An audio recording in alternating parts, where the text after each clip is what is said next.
You ask Tiger to solve. This deals with linear equations with one unknown. The final result is x equals 5. Let's solve it step by step. Simplify the expression. Simplify the arithmetic. Isolate the x. Divide both sides by -2. Cancel out the negatives. Simplify the fraction.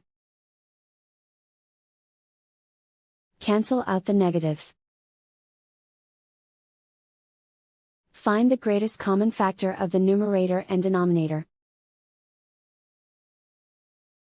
Factor out and cancel the greatest common factor. And so the final result is x equals 5.